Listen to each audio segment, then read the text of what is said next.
guys, vlog guys. Kaya naman dahan-dahan akong umakyat sa may taas na hardin ng bahay. Okay, Kung saan may lutuan espasyo. tayo. Abot ko ang taas ng hardin ng bako ng mag-asawa ito. Kitang Hoy, lato-lato ko yan.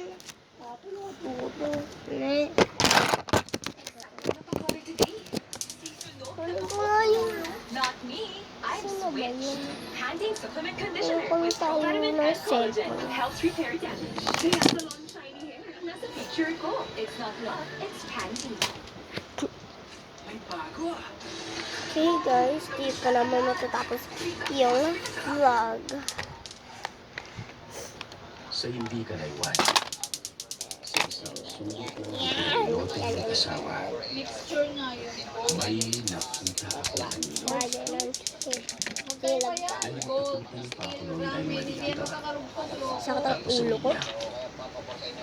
Baka mamaya, dyan ang iba. Pero habang tumatagal, napapansin ko na bata lamang ito na nagtatago sa sulok at umiyak nun.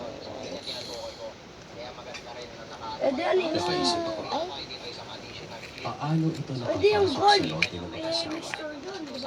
Matagal na panahon na nung bakunan ng nito. At walang batang ganun edad. Kasi kasama yung silver tsaka iron. Unless talagang Sobra dun isipin eh. ko ng kala. Ano, comment kayo kung Pero bakit umiiyak? naman gagawin ko sa next vlog. Dali-dali ko namang hinagilap ang mag-asawa. Sarado ang ilaw ng loob ng At bahay sabihin nila. mo kung bibili Base na rin sa ko pagsilip ko. short.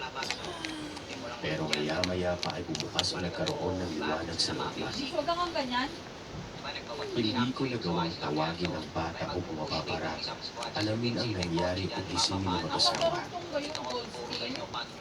Parang sinasabi ng Cake, sarili ko lalagay na ko natin sa kailangan ko muna maghintay.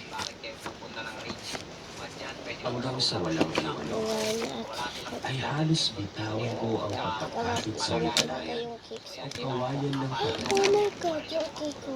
Nang magulat ako. Ay, hindi. Paano ba naman? Yung soap yan. Bigla na lamang may nahulog mula sa itaas ng bubong. Bumagsak ito sa may lupa. Sa mismong harapan ng batang yan. Yung gold at saka yung Ayoko maniwala sa nakita ko pero